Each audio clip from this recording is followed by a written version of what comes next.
দৰকাৰ নাই মাত্ৰ আপোনালোকৰ চহীটোৰ ওপৰতে বিশ্বাস কৰি চৰকাৰে ২,০০০ কোটি টকা আজি ব্যয় কৰিবলৈ আগবাঢ়ি আহিছে। আমাৰ লক্ষ্য কি? আমাৰ লক্ষ্য হ'ল যে আমাৰ অসমৰ যুৱক যুৱতীসকলক আমি কৰ্মমুখী কৰি তুলিব লাগে। প্ৰথম আমাৰ প্ৰচেষ্টা যে আমি চৰকাৰী চাকৰি ল'ৰা ছোৱালীয়ে যাতে এটকাও ঘোষ নিদিয়াকৈ পাব পাৰে, তাৰ কাৰণে আমাৰ চৰকাৰে প্ৰথমবাৰৰ বাবে 1,60,000 যুৱক যুৱতীক আমি চৰকাৰী চাকৰি দিলো। কোনেও এটকাও কাকো ঘোষ দিবলগীয়া হোৱা নাই। আজি আমাৰ অসমৰ বহু যুৱক যুৱতীয়ে চৰকাৰী চাকৰিত সোমাইছে, টকা পইচাৰ কোনো লেনদেন নাই। দ্বিতীয়তে আমাৰ চকুতো আছে যে কেন্দ্ৰীয় চৰকাৰৰ চাকৰি, ৰাজ্য চৰকাৰৰ চাকৰি আমি 1,60,000 দিলো, কিন্তু কেন্দ্ৰীয় চৰকাৰৰো বছৰত তেখেতসকলে বিভিন্ন বিভাগত অন্ততঃ 6-7 লাখ নতুনকৈ চাকৰি দিয়ে। আমাৰ ৰাজ্যত আমি প্ৰচেষ্টা কৰিছো যে আমাৰ মেধাৱী ল'ৰা ছোৱালীয়ে চেন্ট্ৰেল গভৰ্ণমেণ্টৰ চাকৰিটো পৰীক্ষাৰ জৰিয়তে পাবলৈ চেষ্টা কৰক। কিন্তু যোনে চৰকাৰী চাকৰি কৰে তেওঁলোকক আমি কি কওঁ? তেওঁলোক কৰ্মচাৰী। তাৰ মানে কৰ্মচাৰীৰ ইংৰাজীটো কি? যে দে আৰ এমপ্লয়ী। কিন্তু কৰ্মচাৰীৰে এখন ৰাজ্য নিৰ্মাণ হ'ব নোৱাৰে। কৰ্মচাৰীয়ে ৰাজ্যৰ শাসনত সহায় কৰে, কিন্তু এখন ৰাজ্যৰ যদি সকলো কৰ্মচাৰী হৈ যায় তেতিয়াহ'লে মালিক কোন হ'ব? আমাক লাগে এমপ্লয়াৰ। তাৰ মানে যোনে আন 10 জন ল'ৰা ছোৱালীক চাকৰি দিব পাৰে। এমপ্লয়ী, চৰকাৰৰ এমপ্লয়ী আমি হলো, কিন্তু আজি অসমত এমপ্লয়াৰ কোন?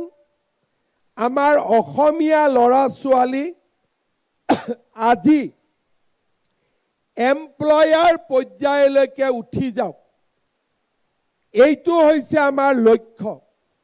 এই 10,000 ল'ৰা ছোৱালীয়ে যদি এটাকৈও ভাল ব্যৱসায় কৰে, 3 জনৰ পৰা 10 জনকৈ ল'ৰা ছোৱালীক আপোনালোকে নিজে চাকৰি দিব পাৰিব। অৰ্থাৎ আপোনালোকক আমি বিচাৰিছো যে আপোনালোক এমপ্লয়ী হ'ব নালাগে, আপোনালোক নিয়োগৰ সৃষ্টিকাৰী হ'ব লাগে।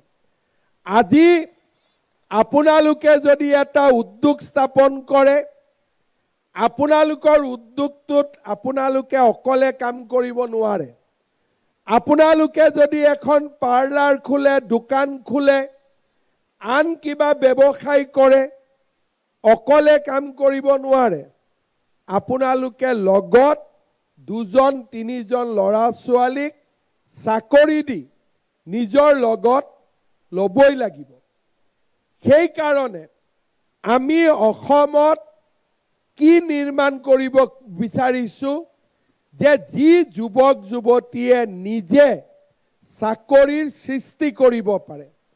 আৰু চাকৰিৰ সৃষ্টি কোনে কৰিব পাৰে?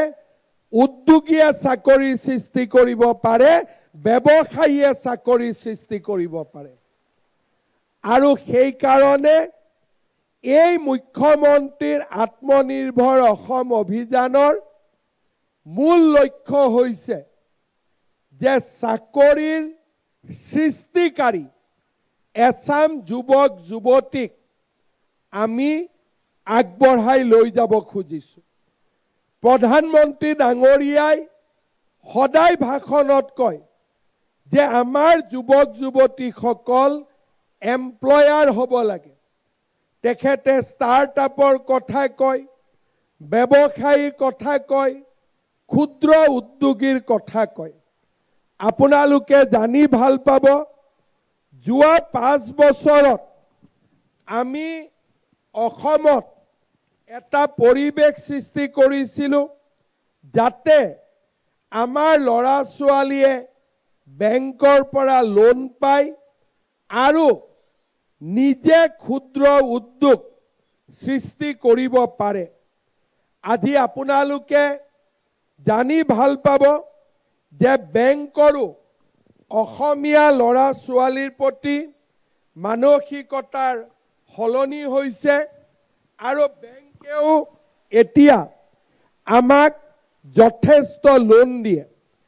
আমাৰ অসমত 2020 চনত আমাৰ উদ্যম পৰ্টেলত যিসকল উদ্যোগীয়ে নিজৰ নাম ৰেজিষ্টাৰ কৰিছিল তাৰ নম্বৰ আছিলে 9,371 জন। আজি আমাৰ উদ্যোগ বিভাগত পঞ্জীভূত উদ্যোগীৰ সংখ্যা হৈছে 12,75,000। তাৰ মানে যিখন অসমত 9,000 উদ্যোগী আছিলে, আজি সেইখন অসমত 12 লাখ উদ্যোগীৰ সৃষ্টি হৈছে। অকল 2025 চনৰ 31 মাৰ্চলৈকে আমাৰ চৰকাৰৰ দিনত বেংকৰ পৰা 2 লাখ উদ্যোগীক কিমান টকা লোন দিছে? 30,000 কোটি টকা বেংকে আমাৰ ল'ৰা ছোৱালীক ঋণ দিছে। বেংকে কেতিয়া ঋণ দিয়ে? যেতিয়া মানুহ সফল হয়। আজি এই যে 30,000 কোটি টকা লোন দিলে, তাৰ পৰা কিমান নতুন কৰ্ম সংস্থাপনৰ সৃষ্টি হৈছে আপোনালোকে মাত্ৰ এবাৰ চিন্তা কৰক। কাৰণ কোনো এজন ব্যক্তিয়ে ব্যৱসায় অকলে কৰিব নোৱাৰে, উদ্যোগ অকলে কৰিব নোৱাৰে। কোনে কৰিব লাগিব? 4, 5, 6, 10, 12 জন ল'ৰা ছোৱালীক লগত লৈয়েই কাম কৰিব লাগিব। আমাৰ চৰকাৰে চাকৰিৰ সমান্তৰালভাৱে আজি আমি অসমত ক্ষুদ্ৰ উদ্যোগী আৰু ব্যৱসায়ীৰ এছাম নতুন যুৱক যুৱতীৰ সৃষ্টি কৰিছো। আমাক ব্যৱসায়ী কিয় লাগে? মই 3টা উদাহৰণ আপোনালোকক দিম। অহা কেইদিনমানৰ ভিতৰত ধুবুৰী জিলাত 50,000 কোটি টকা খৰচ কৰি এটা তাপবিদ্যুৎ প্ৰকল্প আৰম্ভ হ'ব। অকল ৰেল ষ্টেচনৰ পৰা ফেক্টৰীলৈ কয়লাৰ সৰবৰাহ কৰিবলৈ তেওঁলোকক 1,000 ট্ৰাক লাগিব। আমাৰ জাগিৰোডত সেমি কণ্ডাক্টৰ উদ্যোগ আৰম্ভ হৈছে। কিমান টকা ব্যয় হৈছে? 30,000 কোটি টকা। তাত কিমান মানুহে কাম কৰিব? 30,000 মানুহে কাম কৰিব। যদি 30,000 মানুহে কাম কৰে, এখন টাউনশ্বিপ হ'ব। ওচৰত আমাক কিমান দোকান লাগিব? ওচৰত আমাক মানুহৰ পৰিবহনৰ কাৰণে কিমান গাড়ী লাগিব? আমাৰ সেই 30,000 মানুহৰ টাউনশ্বিপ এখন পৰিচালনা কৰিবৰ কাৰণে আমাক ড্ৰাই ক্লিনাৰৰ পৰা আৰম্ভ কৰি চুলি কটা চেলুনৰ পৰা বিউটি পাৰ্লাৰলৈকে কিমান আমাক সেৱা বা সাৰ্ভিস লাগিব তাক আপোনালোকে চিন্তা কৰক। তৃতীয়তে নামৰূপত 12 লাখ মেট্ৰিক টন ইউৰিয়া আৰু এমোনিয়া উৎপাদন হ'ব।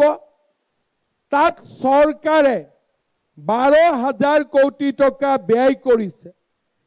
ফ্যাক্টৰীত ইউৰিয়া এমোনিয়া হ'ব, কিন্তু ফ্যাক্টৰীৰ পৰা ৰেলৱে ষ্টেচনলৈকে আৰু যিখন টাউনশ্বিপ নিৰ্মাণ হ'ব তাতে কাম কৰিবলৈ, যাক আমি ইনডাইৰেক্ট এমপ্লয়মেণ্ট বুলি কওঁ, আমাক কিমান ল'ৰা ছোৱালী লাগিব আপোনালোকে চিন্তা কৰক। সিদিনাখন যেতিয়া প্ৰধানমন্ত্ৰী ডাঙৰীয়া আহিছিলে, তাত আমাক কোৱা হৈছিলে যে 2000 ল'ৰা ছোৱালীয়ে ইয়াত ব্যৱসায় কৰিবৰ কাৰণে সুবিধা পাব। এতিয়া যদি অসমীয়া যুৱক যুৱতীয়ে ট্ৰাক নিকিনে, অসমীয়া যুৱক যুৱতীয়ে যদি জেচিবি নিকিনে, এই যে 1 লাখ কোটি টকাৰ নিৰ্মাণ হ'ব, অসমীয়া যুৱক যুৱতীৰ যদি ইটাৰ ভাটা নাথাকে, অসমীয়া যুৱক যুৱতীৰ যদি চিমেণ্টৰ ডিলাৰশ্বিপ নাথাকে, অসমীয়া যুৱক যুৱতীৰ যদি লোহাৰ ডিলাৰশ্বিপ নাথাকে, ইলেক্ট্ৰিচিটি পামলাৰ অসমীয়া যুৱক যুৱতীয়ে যদি সাপ্লাই নকৰে, ইয়াত কাম কৰিবৰ কাৰণে কোন আহিব? অসমৰ বাহিৰৰ পৰা মানুহ আহিব। কাৰণ কোনো জাগাতে শূন্যতা নাথাকে। কৰবাত যদি অসমীয়াই কাম নকৰে, কামটো হ'বই লাগিব। কোনোবাই আন 10 জনক বাহিৰৰ পৰা লৈ আহিব।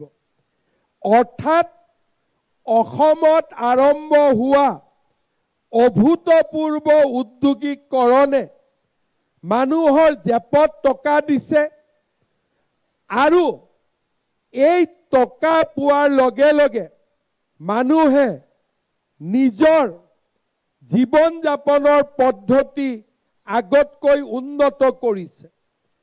টকা যেতিয়া মানুহৰ হয়, মানুহে ৰেষ্টুৰেণ্টত খায়, মানুহে পাৰ্লাৰলৈকে যায়, গাড়ী মটৰত উঠে, মেকানিক অটোমোবাইলৰ প্ৰয়োজন হয়। আজি আপোনালোকে চিন্তা কৰক, নলবাৰী জিলাত পেপচিয়ে আলুৰ পৰা চিপছ বনোৱাৰ এটা উদ্যোগ আৰম্ভ কৰিছে। টিংখঙৰ খেতিয়কে আজি নলবাৰীৰ পেপচি কোম্পানীলৈকে আলু পঠিয়ায়। এই আলু সৰবৰাহ কৰিবৰ কাৰণে নিজে নিজেতো নাযাব, আমাকতো ট্ৰাক লাগিব। আজি অসমৰ বাহেদি আমি ইথানেল, মিথানেল বিভিন্ন সামগ্ৰী বনোৱা আৰম্ভ কৰিছোঁ। আমাক বাঁহৰ খেতি লাগিব। নেপিয়াৰ গ্ৰাছেদি, নেপিয়াৰ নামৰ এটা ঘাঁহেদি জৈৱ তেল উৎপাদন আমি কাৰ্বি আলং জিলাত আৰম্ভ কৰিছোঁ। তাৰ মানে ক্ষুদ্ৰ চাহ খেতিয়কৰ দৰে অহা দিনত ক্ষুদ্ৰ নেপিয়াৰ খেতিয়কৰ প্ৰয়োজন হ'ব। আজি আমাৰ অসমখনত ল'ৰা ছোৱালীৰ বাবে সম্ভাৱনাৰ এখন ডাঙৰ দুৱাৰ আমি মুকলি কৰিছোঁ। মই জাগিৰোডত, নামৰূপত, চাপৰত যিসকলে উদ্যোগ খুলিছে তেওঁলোকক মই কৈছোঁ যে আপোনালোকৰ উদ্যোগৰ লগত জড়িত যিবিলাক কাম আছে, সৰু ব্যৱসায় আছে, সেইবিলাক আপোনালোকে কেৱল মাত্ৰ অসমীয়া ল'ৰা ছোৱালীক আপোনালোকে দিব লাগিব। আৰু তেওঁলোকেও দিব বিচাৰে। কিন্তু আমাৰ এটা কোনোবা দিনত কেতিয়াবা বদনাম হৈ থাকিলে যে অসমীয়া ল'ৰা ছোৱালীয়ে কাম নকৰে।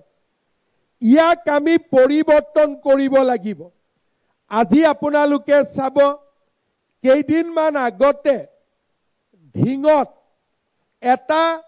এগৰাকী সৰু ছোৱালীৰ ধৰ্ষণৰ ঘটনালৈ এটা সামাজিক অশান্তিৰ সৃষ্টি হৈছিলে। তেতিয়া অসমৰ কেইটামান ধৰ্মীয় সংখ্যালঘুৰ সংগঠনে নগাঁৱত সাংবাদিক মেল কৰিছিলে যে উজনিৰ পৰা যদি আমাক খেদি পঠিয়াই আমি উজনিত নাযাওঁ, কিন্তু আমি যদি উজনিত নাযাওঁ, উজনিত বিল্ডিং কোনে বনাব, উজনিত দলং কোনে বনাব, উজনিত কাম কৰা শ্ৰমিক কোনে পাব? তাৰ মানে তেওঁলোকে আমাক কি বুজাইছিল যে অসমীয়া এতিয়া কাম নকৰে, অৰ্থনৈতিক শক্তি এতিয়া আমাৰ হাতত। এই কথাষাৰে অসমৰ কিমান ডাঙৰ এটা অন্ধকাৰ ভৱিষ্যতৰ উমান দিছিলে। ৰাজীৱ ভৱনত গৌৰৱ গগৈৰ সংবাদমেল, মুখ্যমন্ত্ৰীৰ সংবাদমেলৰ প্ৰত্যুত্তৰ দিছে গৌৰৱ গগৈয়ে। যে সম্পূৰ্ণ কথা আমি নাজানো, পৰৱৰ্তী দিনত আমি আৰু হু ইজ হিমন্ত বিশ্ব শৰ্মা, কোন হয় হিমন্ত বিশ্ব শৰ্মা ৱেবছাইটৰ পৰা বহুতখিনি তথ্য আমি লাভ কৰিম।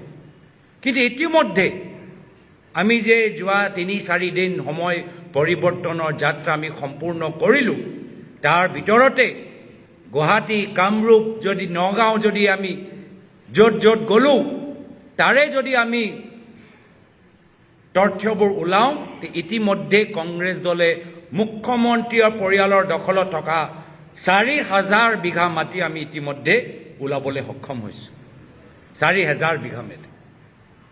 তো এইখিনি কথা যে আমি কৈ আছোঁ, এইখিনি কথা তল পেলাবলৈ, ৰাইজৰ মনৰ পৰা আঁতৰাবলৈ বাধ্য হ'ল মুখ্যমন্ত্ৰী নিজৰ সংবাদমেল বা SIT ৰিপৰ্ট, যি ৰিপৰ্ট তেওঁ 6 মাহ গোপন ৰাখিলে, শেষত গৈ বাধ্য হ'ল মুকলি কৰিবলৈ।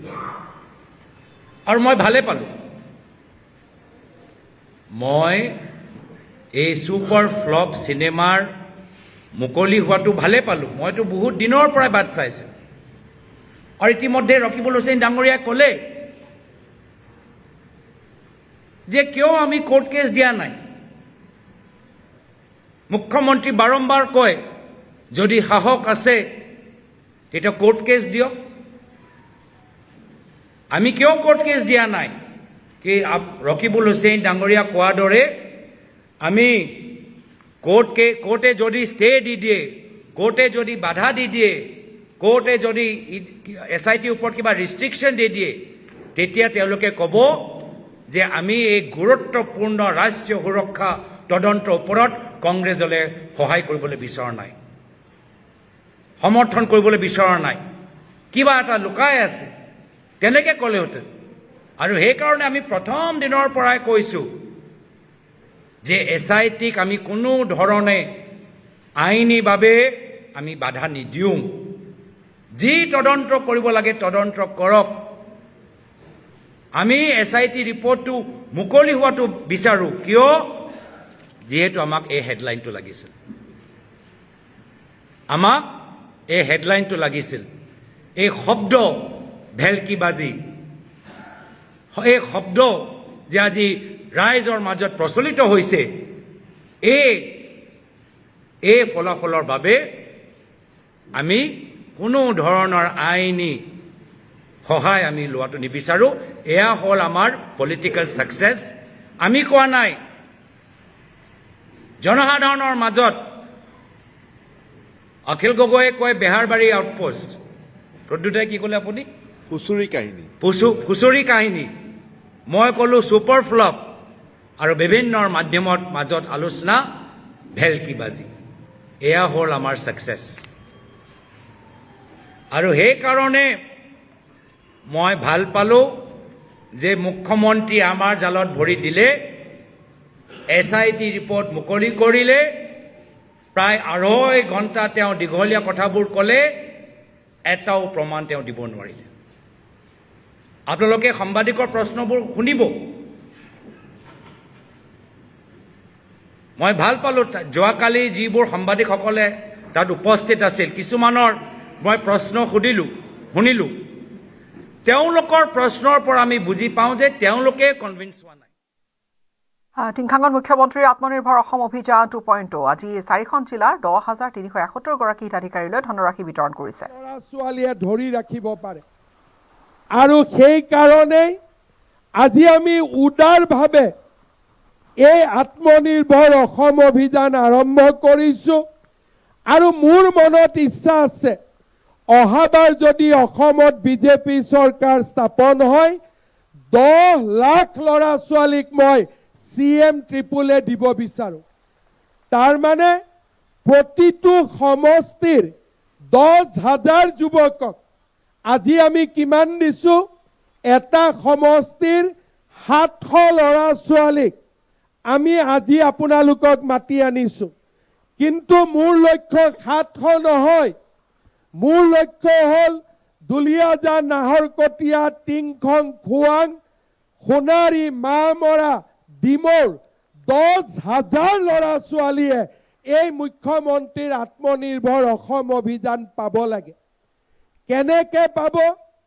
আপোনালোকে যদি কাম কৰি আপোনালোকে যদি সফল হয় আমি আৰু 10 লাখ ল'ৰা ছোৱালীক উলিয়াব পাৰিম সেইকাৰণে আমি অসমত গ্ৰহণ কৰা গোটেইবোৰ আঁচনিৰ ভিতৰত এই মুখ্যমন্ত্ৰীৰ আত্মনিৰ্ভৰ অসম আঁচনিখন আটাইতকৈ আমাৰ কাৰণে গুৰুত্বপূৰ্ণ আঁচনি কাৰণ এই আঁচনিত যদি 1 লাখ ল'ৰা সফল হ'ব পাৰে ই 2 লাখ ল'ৰাক ৰাস্তা দেখুৱাব যদি 2 লাখ ছোৱালী সফল হ'ব পাৰে ই 4 লাখ ল'ৰা ছোৱালীক ৰাস্তা দেখুৱাব আৰু সেইকাৰণে মই আপোনালোকক আহ্বান জনাম যে এই টকাৰ সৎ ব্যৱহাৰৰ জৰিয়তে আপোনালোক সফল হওক আৰু আন 10 জনক আপোনালোকে ৰাস্তা দেখুৱাওক পাৰিবনে না আপোনালোকে কোনে কোনে নোৱাৰে হাত দাঙকচোন কোনে কোনে পাৰিব এবাৰ হাত দাঙক সকলোৱে কৈছে কিন্তু পাৰিম বুলি পাৰিবনে নোৱাৰিব আমি সকলোৱে সফল হৈ দ্বিতীয় কিস্তিৰ 1 লাখ টকাও ল'ম আৰু বেংকৰ পৰা ডাঙৰ লোনো ল'ম আৰু সকলোৱে একো কৰিব নোৱাৰিলেও 10 জন অসমীয়া ল'ৰা ছোৱালীক চাকৰি দিম পাৰিবনে নোৱাৰিব অসমীয়া মানে কোন আপোনালোকে সকলোৱে জানে আমি অসমত বাস কৰা খিলঞ্জীয়া ভাৰতীয় সকলো লোকক আমি অসমবাসী বুলি কওঁ বাংলাদেশৰ পৰা অহা সকল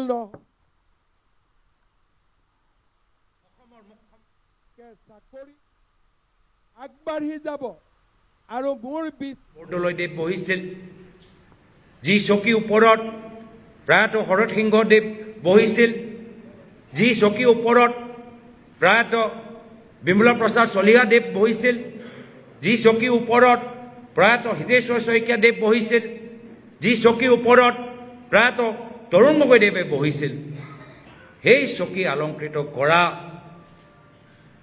যোগ্য ব্যক্তি হিমন্ত বিশ্ব শৰ্মা ডাঙৰীয়া নহয় তেওঁ দেখাই দিলে আজি বাৰম্বাৰ তেওঁলোকৰ কথা বাৰম্বাৰ তেওঁলোকৰ ব্যৱহাৰ অসমৰ জনসাধাৰণক লজ্জিত কৰিছে এটা ওপৰত এটা তেওঁলোকৰ ওপৰত সমগ্ৰ ভাৰতৰ ভিতৰত কেছ দিবলৈ মানুহবোৰ ওলাই আহিছে কিয়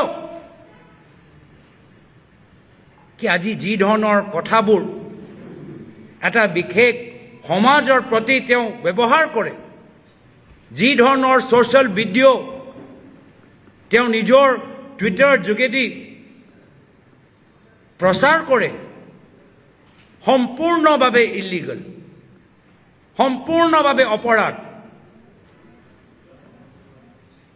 যাৰ ওপৰত সুপ্ৰিম কোৰ্ট চিফ ছেক্ৰেটাৰী ডিজিপিয়ে নিজে কগনিচেন্স লৈ চ' মটো এটা কেছ কৰিব লাগে মুখ্যমন্ত্ৰীক মই দ্বিতীয়বাৰ সকীয়াই দিছোঁ যে মোৰ বিৰুদ্ধে ৰাজনৈতিকভাৱে হওক বা নিজৰ গুণ্ডা বাহিনী জৰিয়তে হওক মোৰ ওপৰত যিমান আক্ৰমণ কৰিবলৈ বিচাৰে কৰক সহ্য কৰা তাকত মোৰ ওচৰত আছে। মই প্ৰয়াত তৰুণ গগৈদেৱৰ পুত্ৰ, লাচিতৰ বংশ, হিমন্ত বিশ্ব শৰ্মাৰ ৰাজনৈতিক অৰাজনৈতিক গুণ্ডা বাহিনীৰ আক্ৰমণ পৰা মই ভয় নকৰোঁ। কিন্তু গোসাইগাঁৱৰ তেলিপাৰা টোলগেটত উত্তপ্ত পৰিস্থিতি। ট্ৰাকৰ পৰা টোলগেট কৰ্তৃপক্ষ অবৈধ ধন লোৱাৰ অভিযোগ আৰু বহিৰাজ্যৰ পৰা অহা মালবাহী ট্ৰাকৰ পৰা অবৈধ ধন বিচৰাৰ অভিযোগতে এই তীব্ৰ উত্তেজনাপূৰ্ণ পৰিস্থিতি। ধন নিদিয়াৰ বাবে ট্ৰাক চালকক টোলগেটৰ গুণ্ডা বাহিনীয়ে গুৰুলাগুৰুকৈ মাৰপিট কৰাৰ অভিযোগ। টোলগেট কৰ্মী আৰু গুণ্ডা বাহিনীৰ আক্ৰমণত গুৰুতৰভাৱে আহত হৈছে বিহাৰ আৰু গোসাইগাঁৱৰ ট্ৰাক চালক। অতিৰিক্তভাৱে সামগ্ৰী কঢ়িয়াৰ অভিযোগ তুলি ট্ৰাকৰ পৰা ধন বিচাৰিছিল গুণ্ডা বাহিনীৰ এই দলটোৱে আৰু বিচৰা ধন নিদিয়াত ভয় ভাবুকিৰ লগতে শাৰীৰিকভাৱেও আক্ৰমণ কৰাৰ অভিযোগ টোল গেটৰ গুণ্ডা বাহিনীৰ বিৰুদ্ধে। ঘটনাস্থলীত উপস্থিত থকা গোসাইগাঁও আৰক্ষীয়েও আনকি ট্ৰাক চালকক কোনো ধৰণৰ সহায় কৰা নাই অভিযোগ আনিছে তেওঁলোকে। ঘটনাক কেন্দ্ৰ কৰি টোল গেটৰ সন্মুখত ট্ৰাক ৰখাই প্ৰতিবাদ সাব্যস্ত কৰিলে ট্ৰাক চালকসকলে। ঘটনাস্থলীত গোসাইগাঁও মহকুমা আৰক্ষী আৰু গোসাইগাঁও থানাৰ আৰক্ষী উপস্থিত হৈ ঘটনাৰ বুজ লয়।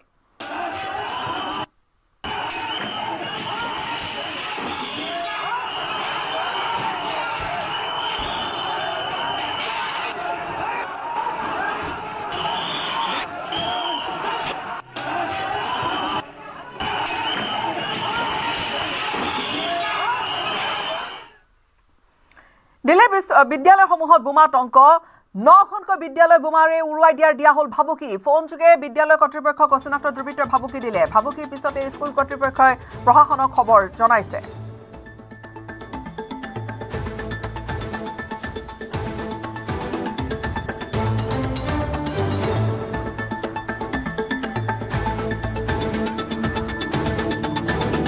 আৰু বিদ্যালয়সমূহৰ পৰা স্কুলসমূহত এনেকৈ আচলতে যি বোমাতংক বা যি বোমাৰ ভাবুকি তাৰপিছতে তৎপৰ হৈছে আৰক্ষী। 9খনকৈ বিদ্যালয়ত এই ধৰণে ভাবুকি দিয়া হ'ল। ফোনযোগে বিদ্যালয় কৰ্তৃপক্ষক ভাবুকি দিছিল। তাৰপিছতে দেখা গ'ল তৎপৰতা। ভাবুকি ভৰা পিছতেই 9খনকৈ বিদ্যালয়ত দেখা গ'ল ল'ৰা ছোৱালীসকলক উলিয়াই অনা হৈছে।